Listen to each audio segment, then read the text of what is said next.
Hey everyone, it's Chris, and I've been doing a series of videos where I'm looking at the damage capabilities of the various classes in the 2024 Player's Handbook, and then I chart them and compare them to each other using math. And I've done probably most of the classes already, and we're getting into the full spellcasters now, and I am today doing the Bard. Now, with these videos, I do one build that is just straight single classed, no subclass, and see how it does versus the other classes. And then I do another one where I pick a subclass that I think, adds good single target damage, and then I compare that. With the Bard, I mean, a subclassless Bard without multiclassing, I certainly assumed it would do less damage than other classes. Just the Bard's not really known as a damage dealer. Their spell list isn't really known for being, having the best damage spells. But nevertheless, we're going to punch out the math. And what this video ended up being is normally in these videos, I do one subclass, one without a subclass, one with a subclass, and then I compare them to other classes. We're going to do an entire video just talking about the base Bard class, and the reason is because at level 10 they went and gave them magical secrets, which allows them to select any spell from the cleric spell list, from the druid spell list, and from the wizard spell list. That's a lot of spells, and I don't know which ones do the most single target damage, so that meant comparing a lot of different spells, and that ended up taking a long time. And today I'm going to show you some results so you can be able to, amongst those spells, because obviously I can't compare every spell. That would be next year by the time I got a video out for that. But I did check a number of spells against each other, and again, with those spells, you're going to get some idea of what to expect in terms of damage.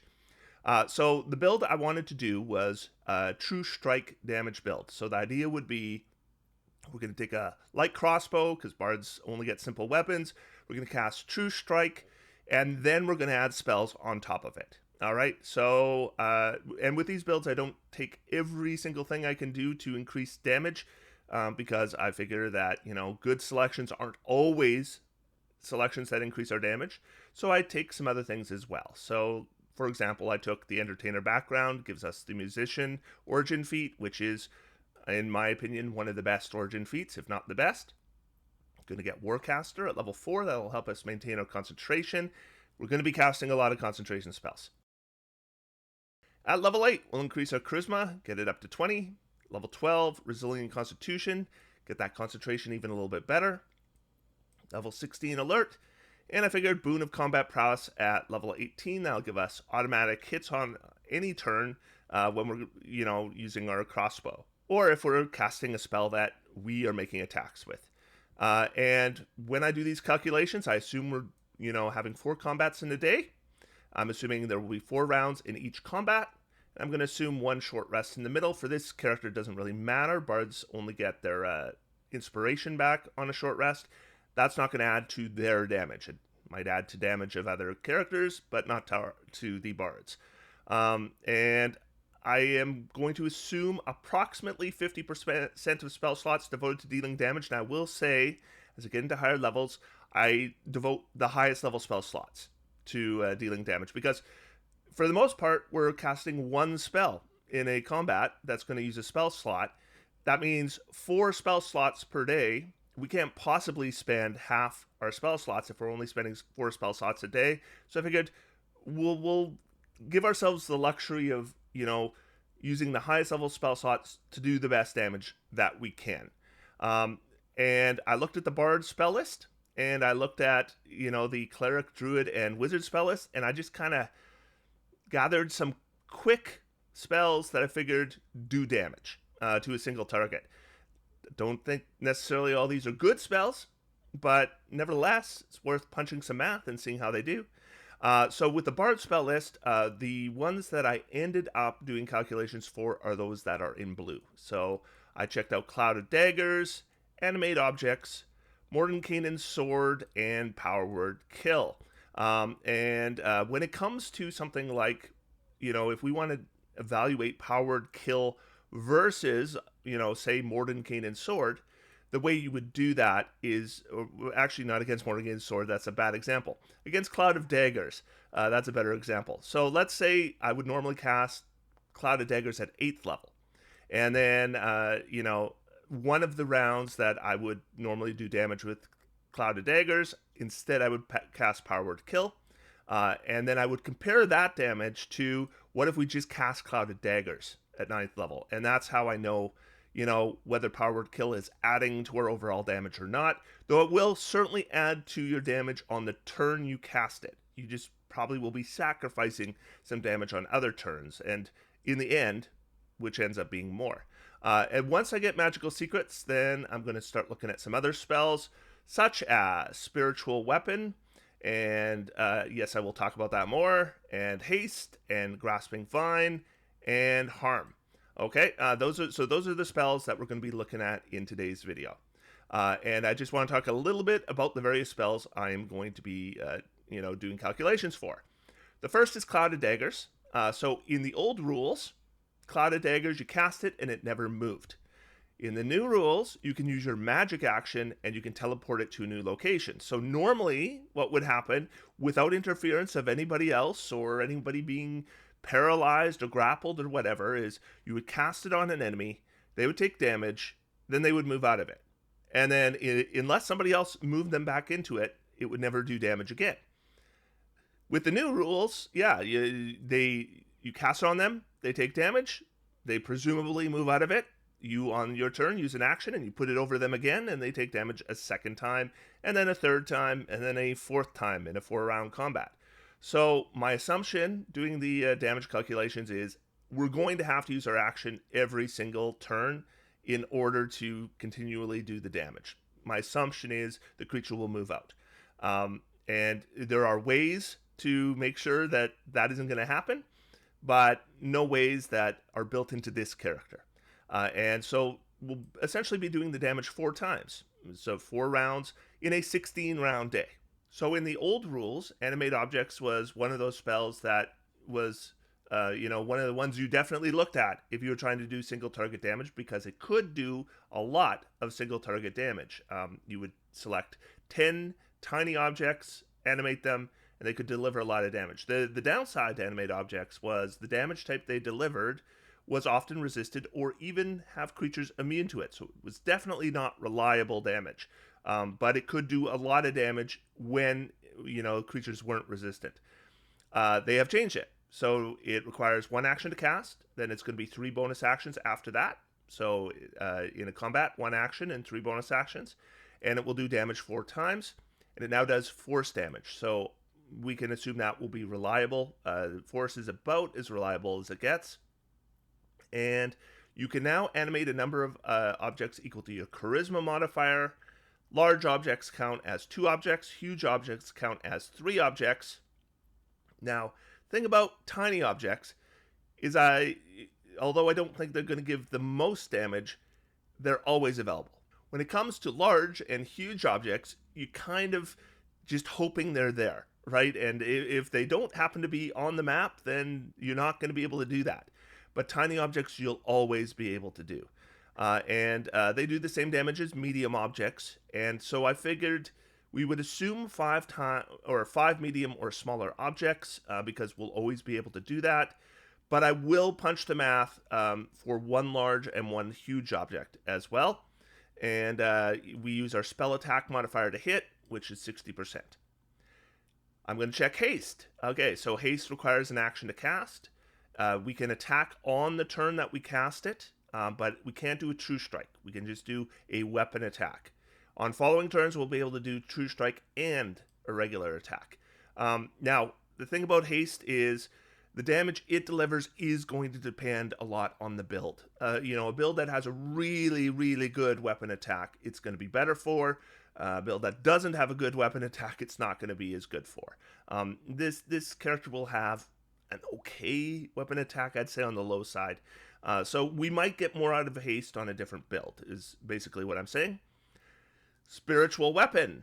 So this one got a lot of talk during the playtest because they threw out a playtest version, had concentration on it. We are not used to Spiritual Weapon having concentration. And so, yeah, it got a lot of online discussion about it, that big nerf to it, right? Um, and, it got published that way. The thing is spiritual weapon is better in one way, and that is it upcasts better. So it used to be every other spell level that you cast it up, you would get one extra d8.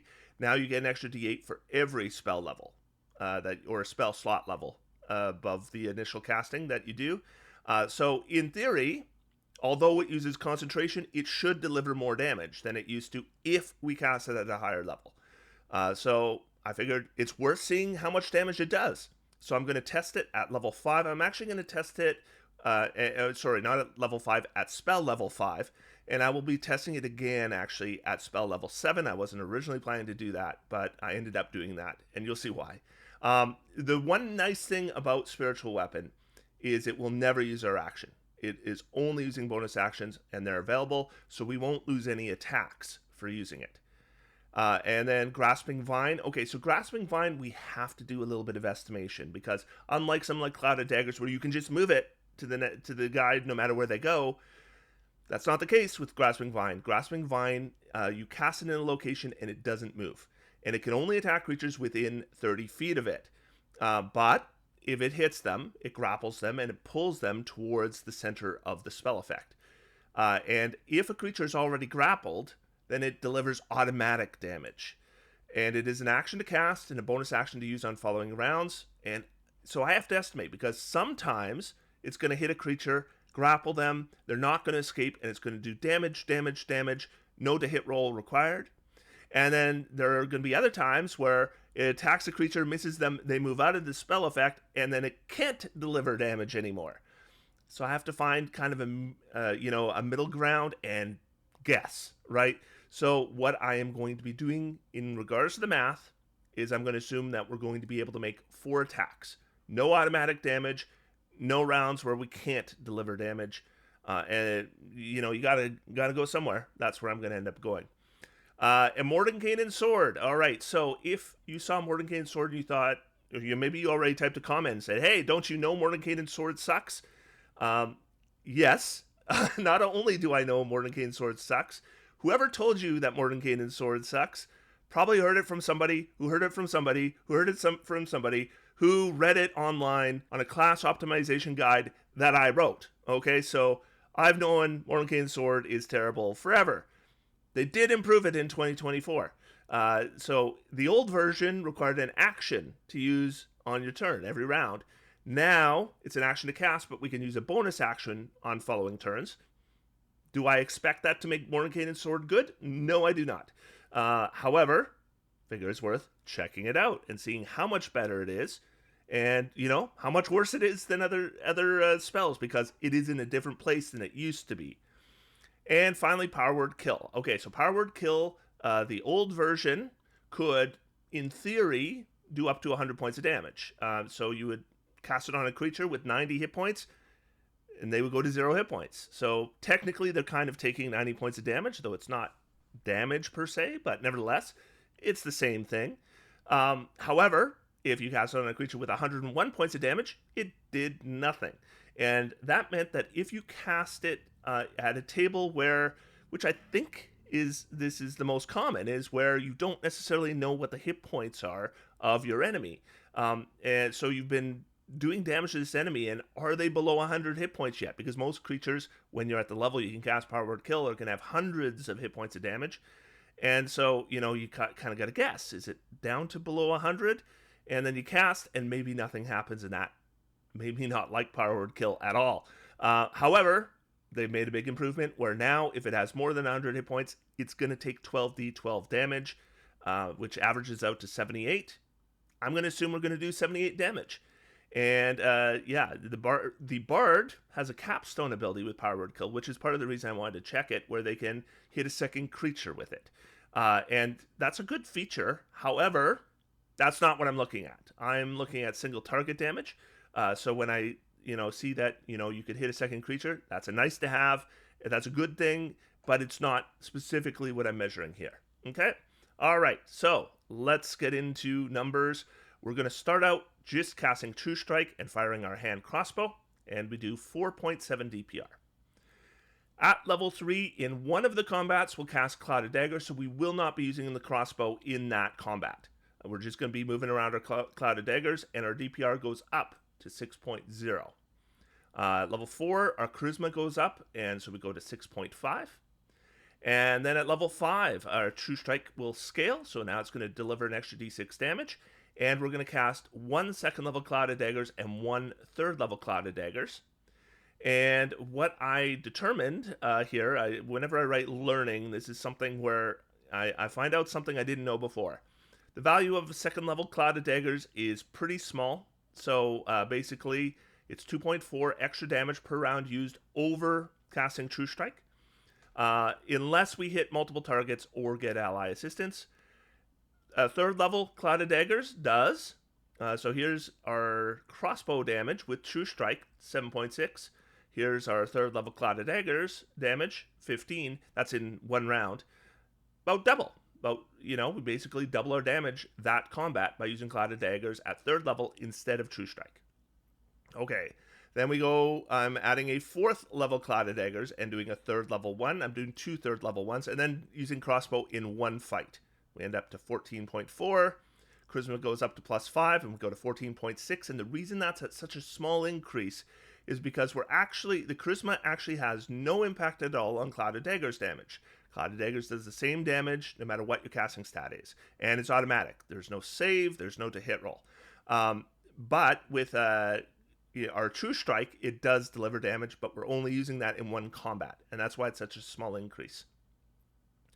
Level 9. Okay, so we're not at Magical Secrets yet, and we just don't have a lot of spell options to check. But we now have animate objects, which I wanted to check on. So my original plan is 2 3rd level Cloud of Daggers, 1 4th level Cloud of Daggers, 1 animate objects at 5th level, 3rd level Cloud of Daggers, 2 of them, gives us 7.5. A 4th level Cloud of Daggers gives us 5. And then we've got animated objects here in yellow.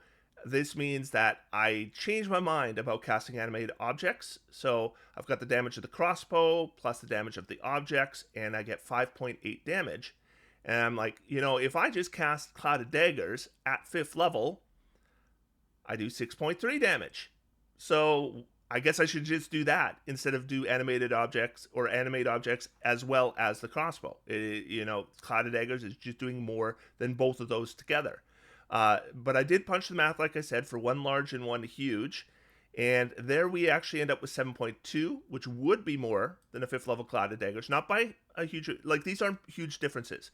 5.8 to 6.3 to 7.2. These are all in the same ballpark.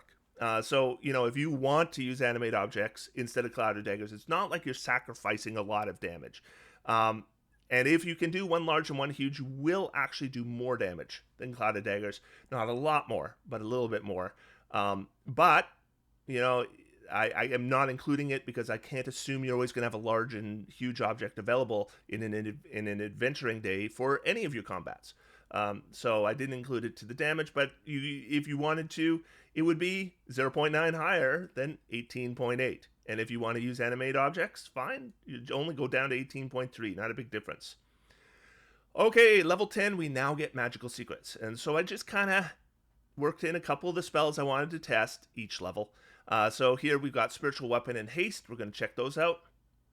And so I did my Cloud of Daggers damage here for 3rd level and 5th level. And then I was going to do Haste. And Haste ends up giving us 2.5 to our daily DPR. Well, a 3rd level Cloud of Daggers gives us 3.8. So I canceled Haste and we'll just cast a 3rd level Cloud of Daggers again. And that'll give us an additional 1.3 DPR. And then Spiritual Weapon at 5th. So I looked at that, and that gives us 5.7. Cloud of Daggers at 5th will give us 6.3. So don't cast Spiritual Weapon at 5th. Just cast Cloud of Daggers, and you do a little bit more damage. And we end up with 20.2. Once again, with things like Haste and Spiritual Weapon, technically, these are somewhat because you're getting weapon attacks as well. How good those weapon attacks are makes a difference. Or even if it's Eldritch Blasts, that would make a difference. So Spiritual Weapon at 5th level plus Eldritch Blast might be better than Cloud of Daggers. I'm just looking at Crossbow and True Strike. All right, level 11, True Strike goes up to 2d6. And I want to look at Harm, and I want to look at Grasping Vine. I've got Harm here, and I canceled it. And what I determined was, if we switch one of the 3rd level Cloud of Daggers that we were going to cast, and instead use the 6th level slot that we were going to use for Harm, our DPR goes up by 3.7. And so that's a fair amount. So if you want to cast Harm, you're going to use your high level spell slot. It means you can't, you're going to be casting your other spells at lower level. It's not really paying off, though you will do more damage in one round than you would otherwise. But you're gonna sacrifice more damage on other rounds than you are getting in additional damage for that round. And Grasping Vine actually did pay off. So I did the Grasping Vine, and it turned out to 5.6. And a 4th level Cloud of Daggers would give us 5.0. So Grasping Vine plus our True Strike does a little bit more with the assumptions that I made. If they are able to leave the area of the Grasping Vine, it's not going to do as much damage. Then again, if they can't leave the area of the Grasping Vine, it probably will do more damage. So to keep that in mind. What I would probably recommend is, if you are in an area where the space is confined, I think Grasping Vine is going to be very good. If you are in a space where, enemies there's a big open area, Grasping Vine might not be so good. So that's probably how I would choose whether to cast Grasping Vine or Cloud of Daggers.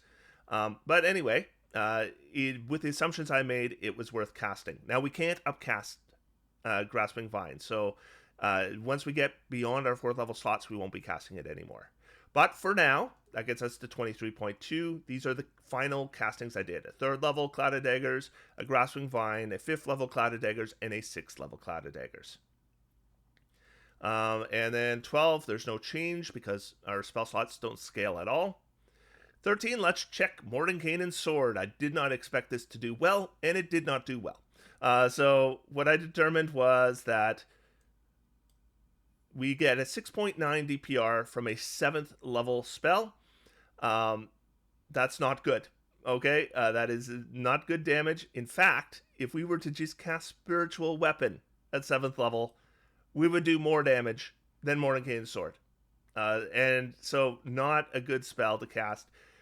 If you can get Spiritual Weapon instead, just get it and use it if you want to be able to do weapon attacks as well. And for a character that does better weapon attacks than this guy, or a better action than this guy, then these will be better spells. But in any of those cases, Spiritual Weapon will always be better because it just does more damage, and it's going to allow you to make all your action attacks.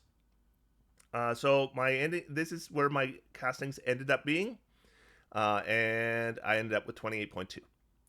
And then, let's see, at level 15, I switched Grasping Vine to a 5th level Cloud of Daggers, got me to 28.9. And then at level 17, I wanted to check out Power Word Kill.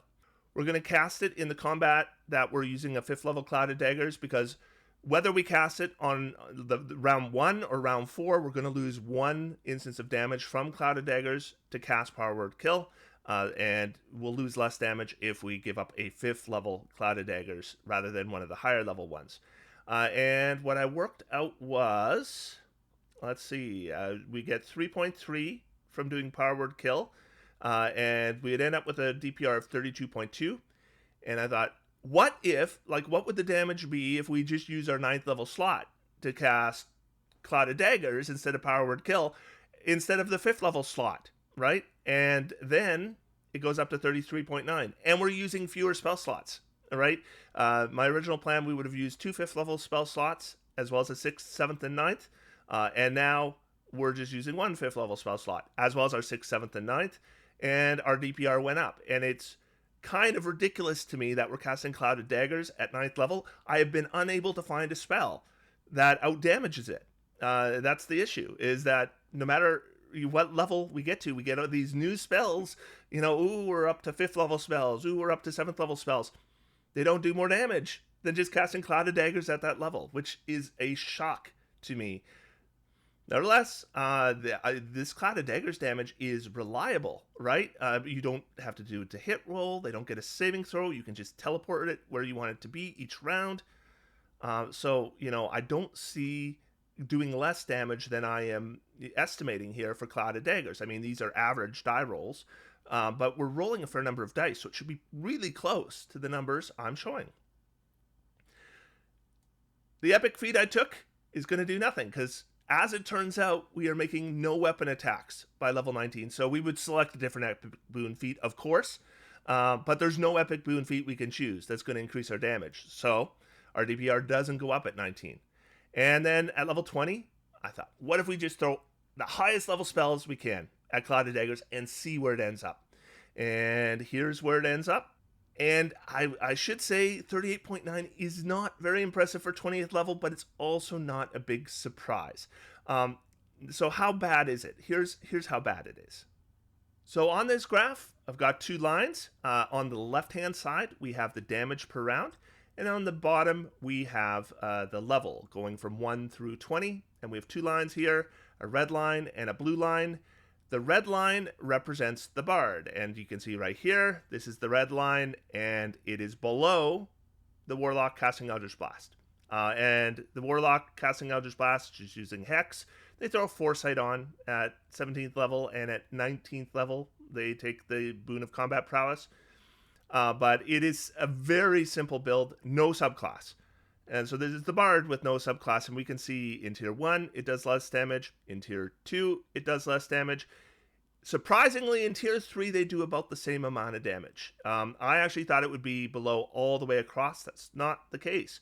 The bard can kind of match the warlock in tier 3, believe it or not. And that's just with Clouded, like at this point we're just casting Clouded Daggers. But Clouded Daggers alone matches Eldritch Blast once we upcast it enough. But look at tier 4. Tier 4, it's terrible. Now, if I just look at this casually, this whole graph, they're not that far apart unless we're talking about tier 4. Tier 4 is disastrous, right? Obviously, like 50 to 33. But, down here, level 5 hurts a bit. But, I mean, it's not terrible compared to the warlock. However, the warlock baseline is poor damage.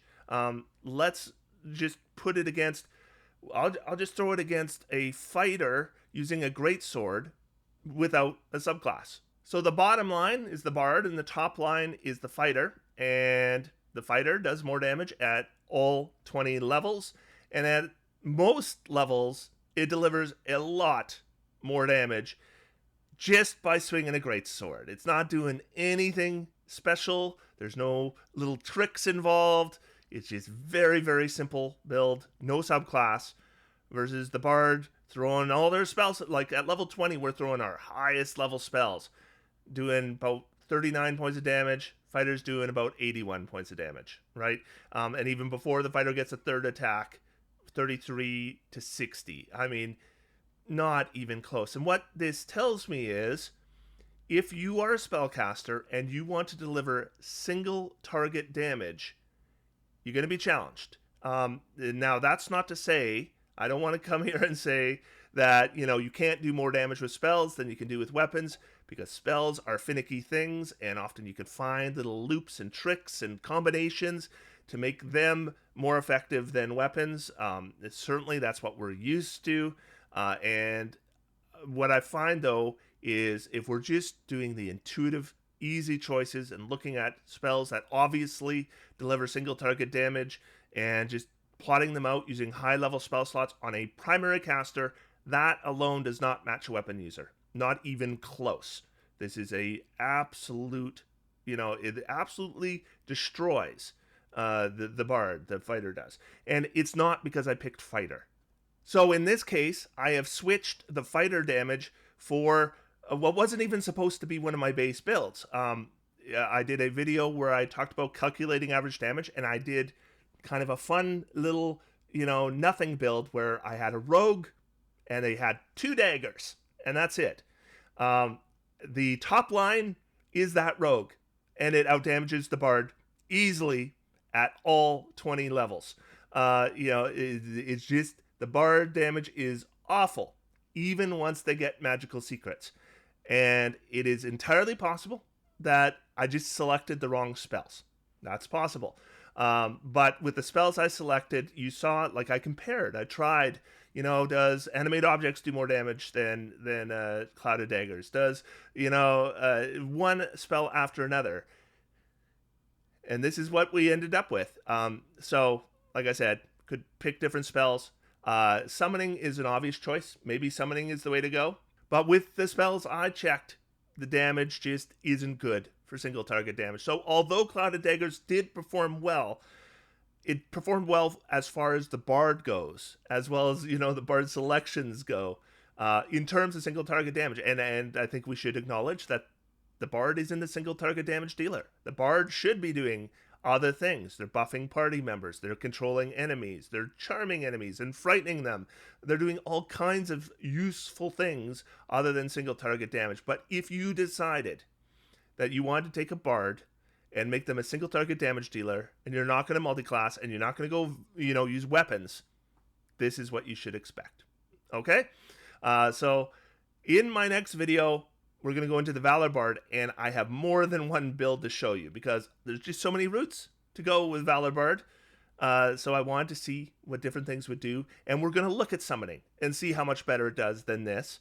We're also going to look at Conjure Minor Elementals.